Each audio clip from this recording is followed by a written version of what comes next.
é comemorado o Dia do Trabalho, o Brasil se vê em meio a uma grande polêmica envolvendo os trabalhadores. O projeto de lei das terceirizações, o PL 4330. A proposta apresenta várias mudanças no sistema de trabalho terceirizado. Hoje, apenas as atividades meio, aquelas que não se referem diretamente ao produto final, podem ser terceirizadas. Por exemplo, em uma montadora, não apenas as atividades de limpeza e segurança poderão ser terceirizadas. Os montadores dos veículos que realizam a atividade fim, ou seja, a montagem de um carro, também poderão ser terceirizados. A empresa contratante deve fiscalizar a contratada, a fim de garantir que os funcionários recebam todos os direitos trabalhistas. Caso contrário, ambas serão acionadas na justiça se houver algum prejuízo ao trabalhador. O trabalhador passa a ser representado pelo sindicato da categoria e não mais da empresa. Questões como acesso a restaurante, transporte e recolhimento de tributos, que hoje não são regulamentados, passam a ser de responsabilidade da empresa contratante. De um lado, trabalhadores e representantes sindicais afirmam que o projeto vai precarizar as relações de trabalho. Nós somos totalmente contrários e achamos que ele tem que ser retirado da pauta do Congresso Nacional e sequer levado à discussão para que se possa criar emendas. Alguns dos argumentos estão sendo colocados. Primeiro, a regulamentação vai tratar de ajudar na fiscalização dos postos de trabalhadores, dos trabalhadores que trabalham em empresas terceirizadas, com o objetivo de melhorar as condições de trabalho. Não é verdade. A partir do momento que se terceiriza, a gente tem acompanhado o número de acidentes de trabalho, de doenças ocupacionais são acarretadas a esses trabalhadores. E de morte tem aumentado nesse setor onde existe as empresas terceirizadas. É precarização total, é menos salário, é mais jornada de trabalho. Tem a questão da representação sindical, que a gente vê que os sindicatos que representam esses trabalhadores não têm atuação política nenhuma em defesa deles. Então, regulamentar que vai dar melhor condição de trabalho não é verdade, porque já tem prova de sobra para dizer que teria que acabar com qualquer tipo de terceirização. Segundo, geração de emprego. Os trabalhadores de empresa terceirizada, eles trabalham, em média, 3 horas a mais por semana do que o trabalhador que está efetivo na empresa. Então, gerar mais emprego só com o argumento da terceirização também não é verdade. A questão do salário. O trabalhador terceirizado ele recebe, em média, até 30% a menos que um trabalhador que está no posto de trabalho hoje como efetivo. Esse projeto ele vem para tirar o direito que a gente tem, precarizar e aumentar os problemas de saúde da nossa classe e aumentar o número de mortos, que já não são poucos entre os trabalhadores do Brasil e do mundo. Representantes da indústria afirmam que o país só tem a ganhar com a implantação do projeto de lei. Nós achamos que é um ganho para a indústria em termos de competitividade e um ganho para o trabalhador em termos de segurança e de geração de emprego. Se esse projeto de lei for sancionado, a expectativa é que se gere 700 mil novos empregos no estado de São Paulo e mais de 3 milhões de empregos no Brasil. Como o objeto é único dessas terceirizadoras, elas vão ter que trabalhar com objeto único, vão ter que ter especialização em determinado assunto, isso vai gerar uma qualificação maior para as indústrias disponíveis no mercado. Ela não vai ter que formar, principalmente a micro, pequena e média indústria, ela não tem como formar profissionais de alta especialização para determinados setores. Então ela contrata esse profissional pronto.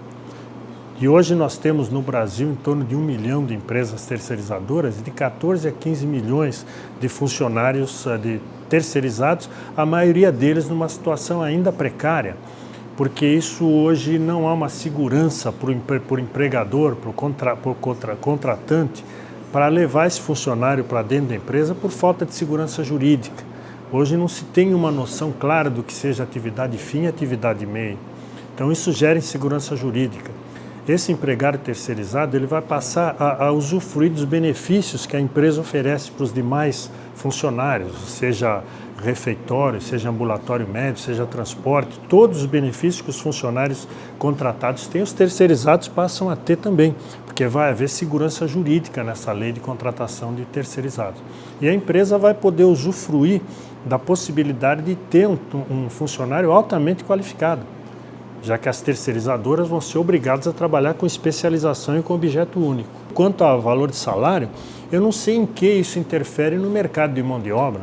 O mercado de mão de obra vai continuar agindo por oferta e demanda.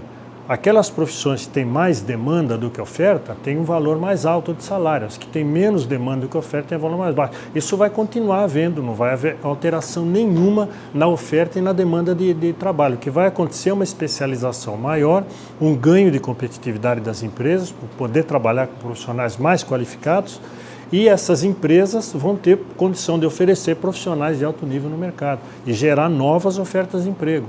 Para falar sobre esse assunto, nós recebemos aqui no nosso estúdio o desembargador do TRT de Campinas, Dr. Samuel Lima, e também o professor Dimas Gonçalves, ele que é professor da Faculdade de Economia aqui da PUC Campinas. Professor Dimas, Dr. Samuel, obrigada pela presença de vocês aqui. Como que é a terceirização hoje e como que ela seria através desse projeto de lei? A lógica da terceirização é a redução de custos, principalmente dos custos na área de recursos humanos. Essa é a lógica simples. Né? E isso estava, de uma certa forma, na opinião dos empresários, travado pela questão das atividades fins e das atividades meios. Até então, somente atividades meios poderiam, aquelas que não representam significativamente a produção.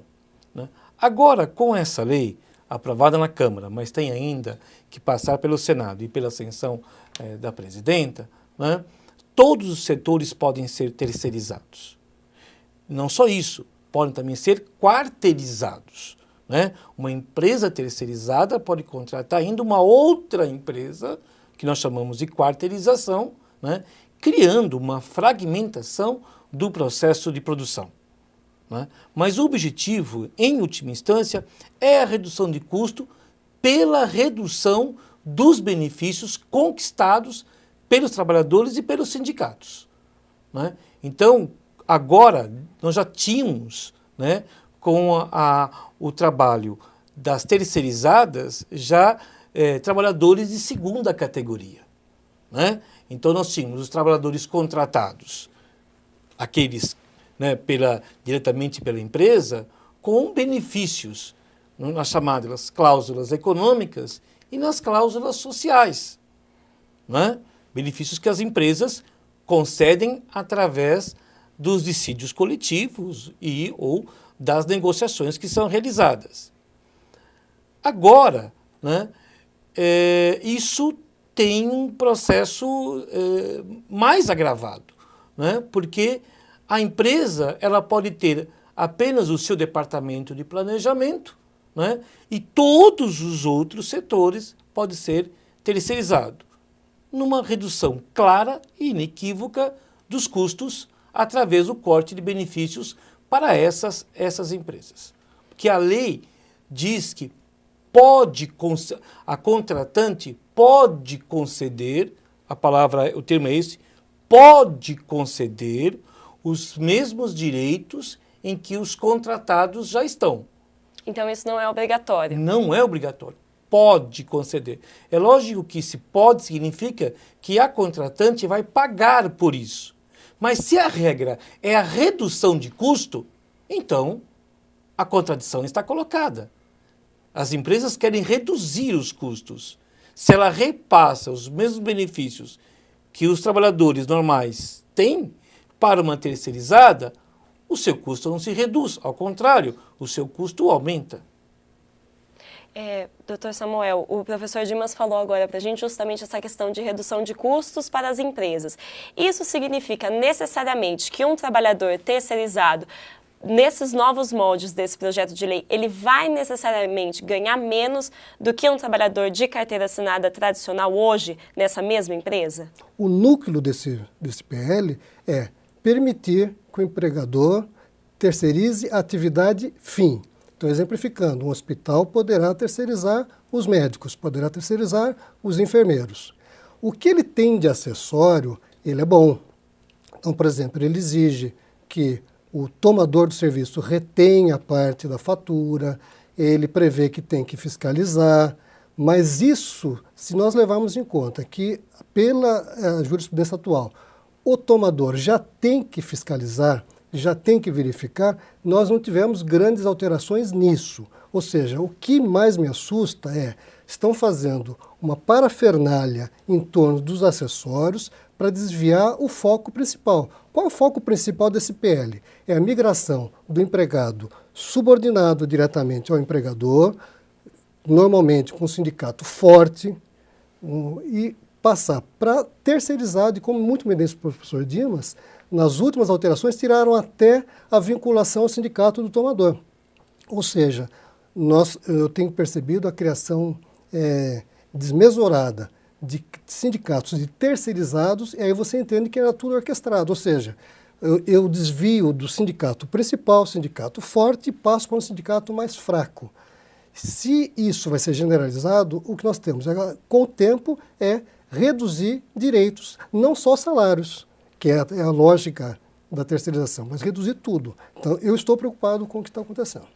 O senhor comentou aqui com a gente a questão de um hospital, usou o exemplo do hospital que pode ter médicos que não vão ser necessariamente funcionários do hospital, vão ser médicos terceirizados.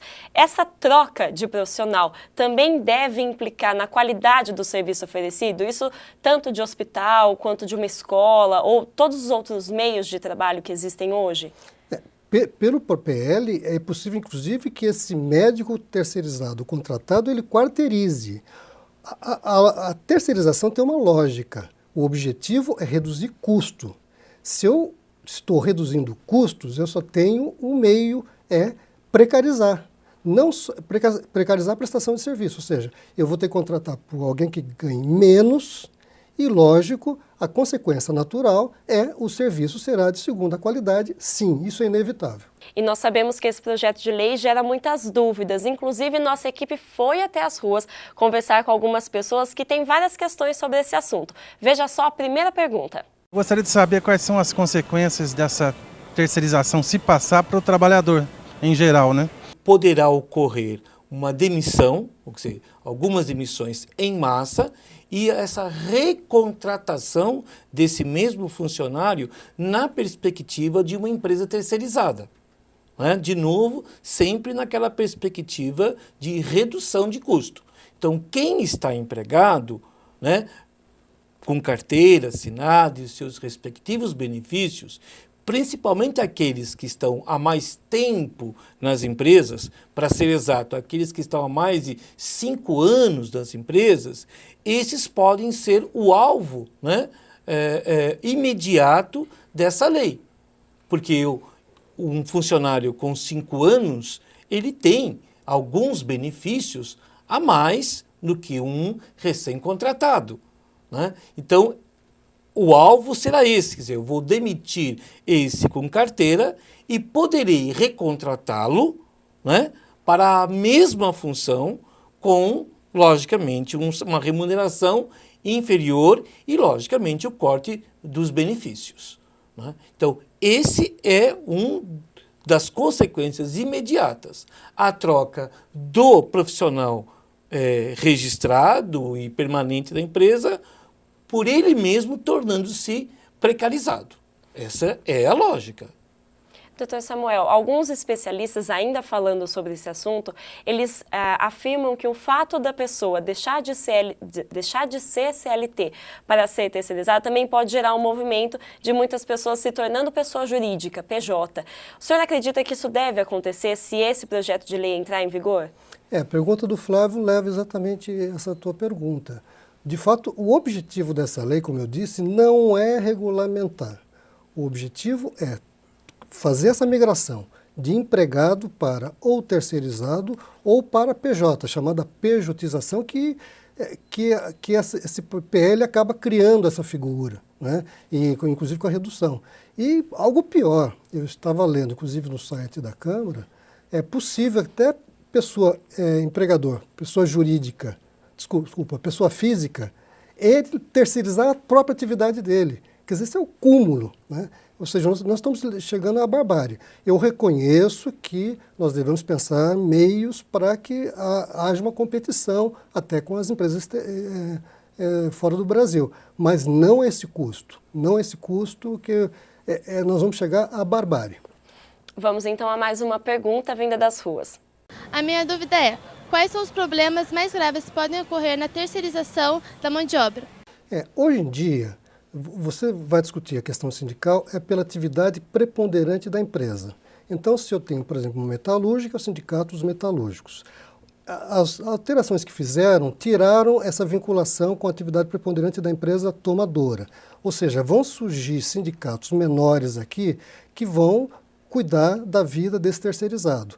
Então, por exemplo, que não só reduz salário. Então, por exemplo, nós temos normas coletivas que prevêem hora extra acima do previsto na Constituição. Vai reduzir o percentual da hora extra. Normas proibindo, por exemplo, certas atividades. Ou então, prevendo intervalos. Ou então, prevendo o adicional acima da lei. Então, tudo isso vai reduzir. Então, nós teremos agora o flat, né? Ou seja, vai chegar o mínimo possível. Porque o que eu tenho visto, os sindicatos terceirizados normalmente têm negociações inferiores aos sindicatos atuais. E com isso eu estou esvaziando os sindicatos grandes. Então, eu estou fazendo uma reforma sindical de uma forma perversa. Ou seja, eu estou enfraquecendo os sindicatos fortes e vão sobreviver agora sindicatos pequenos com uma atividade pulverizada, porque cada empresa vai fazer diversas terceirizações. Então, eu não vejo um bom cenário. E isso pode gerar um medo coletivo, por exemplo, de demissões em massa, justamente por esse benefício, entre aspas, que as empresas vão ter de redução de custo pelo funcionário terceirizado, professor? Se essa lei for aprovada, sim. Agora, não é nessa perspectiva de demissão em massa. Apesar que eu acredito que no sindicato dos bancários, que eu vejo, né, digamos, o sindicato mais frágil nesse processo pela terceirização, nesse caso, as relações de trabalho nos bancários vão mudar radicalmente. Isso será paulatino, não será em massa, mas será paulatino, né? Porque cada empresa vai também medir qual é o tamanho dessa repercussão, né? Então, é lógico, vai medir o custo, o que ela ganha, o que ela perde, né? É importante também entender que o processo de trabalho ele vem simplificando, né, a cada ano, para com que você possa ter o efeito da rotatividade com maior presença, né? Porque ao simplificar uma tarefa, eu posso ter aquela função facilmente substituída. Isto é, entra no campo da terceirização, né? Então, quanto mais simples, né, for a sua função, mais próximo da terceirização você estará. Você que eu falo na perspectiva do trabalhador, né?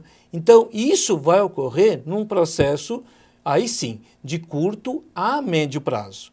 Em termos de 3 a 5 anos, o mercado de trabalho vai mudar radicalmente com essa lei, né?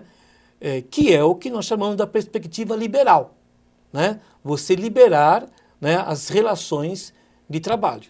Você, de uma certa forma, né, você vai flexibilizar, ou a palavra mais correta, você vai sepultar a CLT. Vamos então a mais uma pergunta. Eu gostaria de saber o seguinte, se a terceirização vai recair causando prejuízo para o setor público, para os funcionários públicos. Doutor Samuel, dentro desse projeto de lei, a gente sabe que existe uma emenda que fala justamente sobre o setor público, de proibir a terceirização no setor público. Isso realmente foi aprovado? Em que pé que está essa questão? A pergunta da Edir nos leva a responder uma questão interessante. Inicialmente, pela proposta, seria possível terceirizar no serviço público. Isso retiraram. E vejam, essa retirada foi mais do que óbvia. A Constituição Federal já prevê que os entes públicos da administração direta e indireta têm que ser contratados mediante concurso. Então, qual era o objetivo que perceberam e resolveram retroceder? Seria possível, via terceirização, eu acabar com o concurso público. A tempo, eles voltaram atrás. Mas mesmo que isso passasse, seria flagrantemente inconstitucional. Vamos então a mais uma pergunta.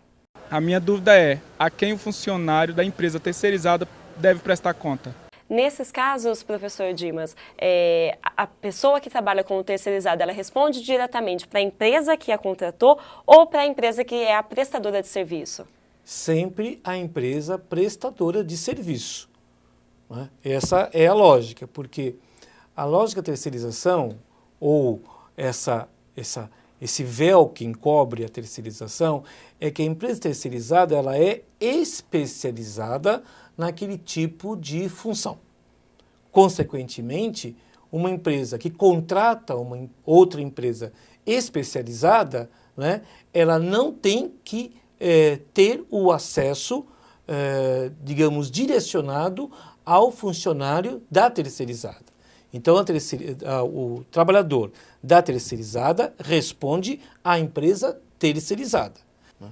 E se esse trabalhador, doutor Samuel, terceirizado, tiver algum problema trabalhista mesmo, de recolhimento de tributo, de não pagamento, a quem que ele recorre nesse caso, através dessas novas diretrizes desse projeto de lei?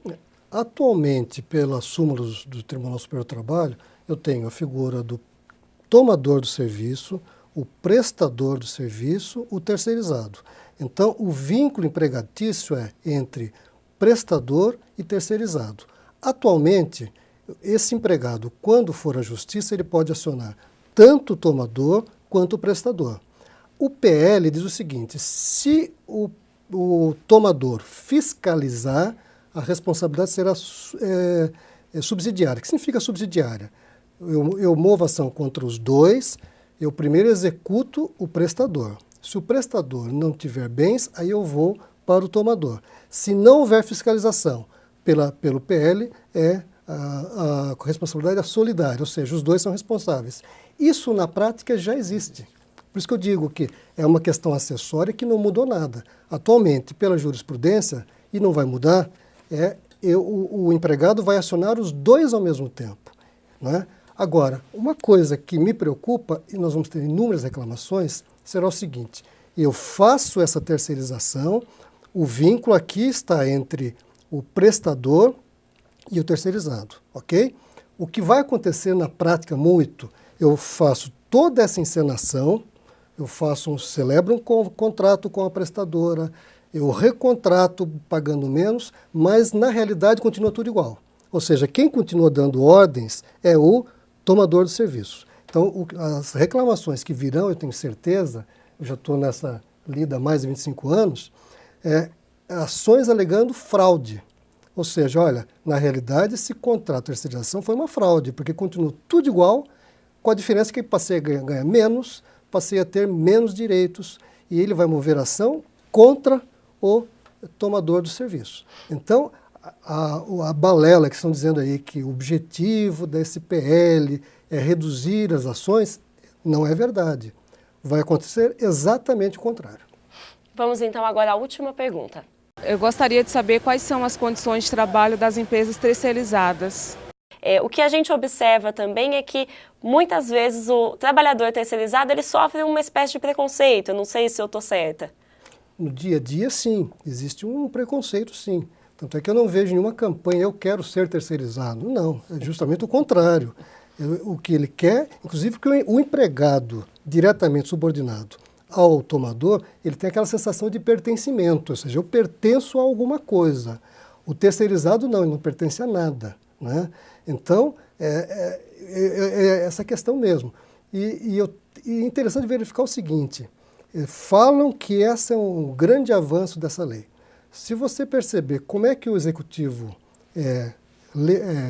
negociou, a primeira preocupação do executivo foi, olha, as questões tributárias ficam por conta do tomador, não do prestador. Por quê? Porque eu vejo no meu dia a dia qual é a situação do terceirizado, comparando com o empregado diretamente subordinado ao tomador. Ele tem problemas sérios de recebimento de salário, de verba rescisória, ele é o empregado que mais se acidenta. Então, o meu grande meio com o tempo, e o professor Dimas falou muito bem, não vai ser um movimento imediato. Claro que as empresas agora vão ver como é que as outras vão reagir, só que no momento que o meu concorrente começa a terceirizar, começa a conseguir um preço mais barato, eu, para sobreviver, eu vou ter que me adequar ao mercado. Exato. Então vai ser um movimento lento, pouco a pouco nós teremos... Mas consistente. Consistente. Lento, mas consistente. Consistente e constante. Né? E eu acho que quase que irreversível. Isso. Então, daí a importância desse programa, que o objetivo aqui é você conscientizar a população. Né? E conscientizar, inclusive, só, como é que o meu deputado votou nisso aí? Né? Será que vale a pena continuar votando nesse meu deputado? Né? E eu já vi hoje de manhã como o meu deputado votou, eu já estou de olho nele. Né? Claro, eu não vou analisar meu deputado por uma votação só. Eu vou analisar por todo um percurso. Mas, para mim, a luz amarela já acendeu. Ainda existe alguma possibilidade de alteração nesse projeto de lei antes dele ser sancionado ou não pela presidente? Como esse PL teve origem na Câmara, ele vai agora para o Senado. Se o Senado mantiver, vai para presidente para sanção. Se o Senado fizer alguma alteração, volta para a Câmara, que vai dar a palavra final. Sempre assim, sempre cabendo ao presidente vetar ou não vetar o PL. E se vetar, volta para ver se mantém ou não mantém o veto. Tá certo. Doutor Samuel, professor Dimas, eu agradeço a presença de vocês aqui hoje no programa. Muito obrigada. Esse programa e outras produções da PUC você acompanha no site que está na sua tela. Obrigada pela companhia e até o próximo ponto de encontro. Tchau, tchau.